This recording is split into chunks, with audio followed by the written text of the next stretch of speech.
என் ஆள் என்னை விட்டு போனதுல இருந்து அவன் ஞாபகமாவே இருக்கு. சாப்பாடு கூட சரியா இறங்கல அப்படின்னு சொல்லுவோம் நினைச்சீங்களா? பொம்மை படம் பாத்துக்கிட்டு இருக்கேன். ஏமாந்தீங்களா? இந்தாடா இன்னொரு வாட்டி அந்த வால் என் மேல பட்டுச்சு, சாரி பாஸ். எனக்கு வச்ச சோறேங்கடா, அதான் நான் தின்னுட்டேனே ஒப்பத்தா.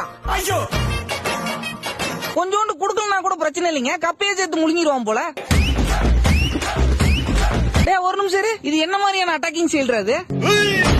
நான் வீணா போனதுக்கு 2 காரணம். ஒண்ணு இவன் என் கூட சுத்துறது, இன்னொன்னு நான் அவனோட சுத்துறது.